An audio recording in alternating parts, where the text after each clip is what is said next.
महामारी की पहली व दूसरी लहर में आम जनता को राम भरोसे छोड़ने वाला स्वास्थ्य विभाग व सरकार तीसरी लहर का आगाज होने पर भी सोई हुई है।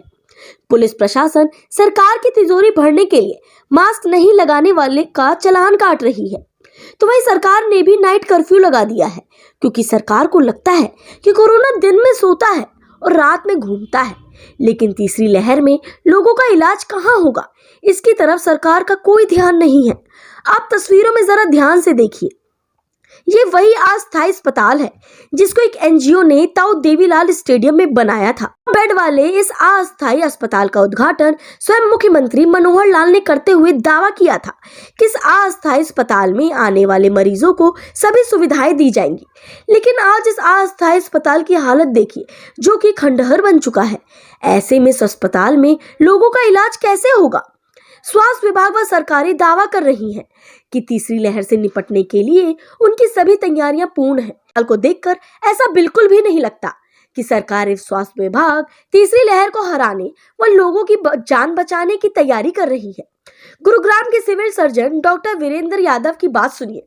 आज हमने 6 जगह पर जो है विज़िट की है, जिसमें से 5 सरकारी और एक प्राइवेट संस्था थी, जिसमें civil hospital, ESI, polyclinic, Hero groups और ताऊ देवीलाल का जो हमारा हॉस्पिटल है, जो हमारे मेकशिफ्ट हॉस्पिटल है, उनकी विज़िट करी गई थी। इनमें 350 के करीब जो है हमने बेड वो जो है वो चिन्हित किए हुए हैं और उनको सभी को एक्टिवेट हम बारी बारी से करने जा रहे हैं। अभी हमने अपनी 2 फैसिलिटी इमीडिएटली 3 फैसिलिटी कहूँ तो सिविल हॉस्पिटल, पॉलीक्लिनिक और हीरो, ये तकरीबन 200 बेड बनते हैं, हमने एक्टिवेट कर दिए हैं। बाकी बचे हुए जो हैं 150 बेड वो हम आने वाले वो 172 बेड जो हैं वो 5 तारीख तक वो एक्टिवेट कर देंगे। हम कोशिश यही कर रहे हैं कि सभी जगह हमने ऑक्सीजन प्लांट्स भी चेक करें, सारे वर्किंग में हैं। हमें उम्मीद है कि इस बार पिछली बार की तरह ऑक्सीजन का इशू नहीं आएगा, क्योंकि हमने ताऊ देवीलाल में और ईएसआई में न केवल पीएसए प्लांट लगाया बल्कि वहाँ पर बोटलिंग प्लांट भी लगाए। जो दावे कर रहे हैं कि 5 जनवरी तक लगभग 350 बेड तैयार हो जाएंगे, लेकिन ताऊ देवीलाल में बने इस अस्थायी अस्पताल की हालत से ऐसा लगता है कि इसको बनने में लगभग 1 महीने का समय लग जाएगा। भगवान ना करे ऐसे में तीसरी लहर जोर पकड़ लेती है तो लोग कहाँ इलाज कराने जाएंगे, या फिर पहले की भांति प्राइवेट अस्पतालों की मौज हो जाएगी। आपने कहा कि कोरोना की तीसरी लहर की क्या तैयारी सरकार की है। देखिए, ये सरकार तो खुद ही भगवान के भरोसे है, तो इनके भरोसे तो रहा नहीं सकता। सवारी अपने सामान की स्वयं रक्षा करे, रेल के डब्बे पे लिखा होता है। इसी प्रकार से लोग अपनी सेहत का और सब चीज़ों का ध्यान खुद रखें, सरकार के भरोसे बिल्कुल ना रहे। जिस तरीके से इन्होंने एक अस्पताल बनाया था ताऊ देवीलाल में, जो कि कोविड के लिए स्पेशल बनाया था, टेम्परेरी हॉस्पिटल, एक बार जाके उसके हालचाल भी देखिए, किस तरीके के वहाँ पे हाल चल रहे हैं कि हॉस्पिटल नाम की चीज़ है भी कि नहीं है। अगर इस लहर के जो पीछे लहर गई है, मतलब लोगों ने अपनों को खोया है, कितना दर्द है। आप देखिए उस तरीके से इन लोगों ने क्या तैयारी करी है।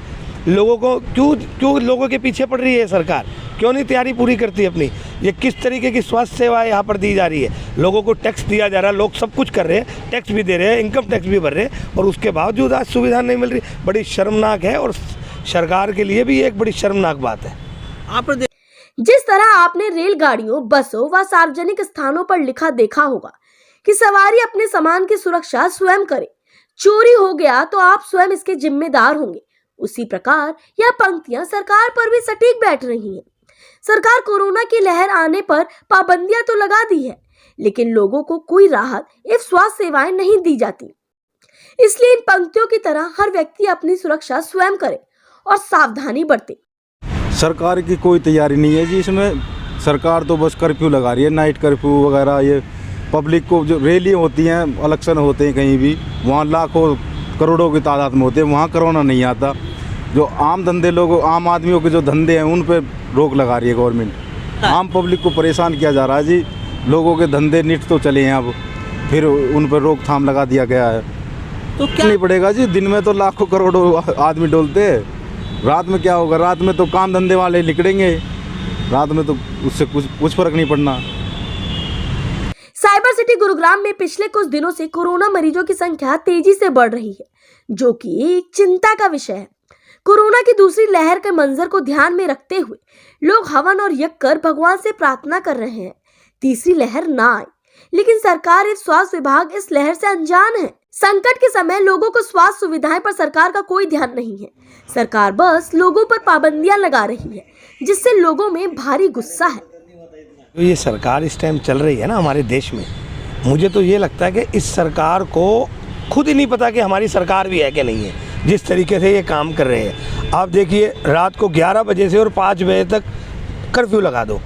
11 से 5 क्या कोरोना नहीं आ रहा? दिन में कितना गदर मच रहा है, रैलियों में कितने लाखों की भीड़ हो रही है, उसको क्यों नहीं कोई रोकता? मैं भी वही बात दोहरा रहा हूँ, लोग इन चीज़ों को सुन के पक चुके हैं इन्हीं बातों को। तो लोगों को खुद सचेत रहने की ज़रूरत है, खुद अपना ध्यान रखें, इस सरकार के भरोसे ना रहे। मैं फिर सचेत कर रहा हूँ, इस सरकार के भरोसे ना रहे, आप अपना ध्यान खुद रखें। गुरुग्राम की हर खबर अपने मोबाइल पर पाने के लिए सब्सक्राइब कीजिए न्यूज़ 20 गुरुग्राम को। न्यूज़ चैनल की लेटेस्ट अपडेट पाने के लिए बेल आइकन को जरूर दबाएं।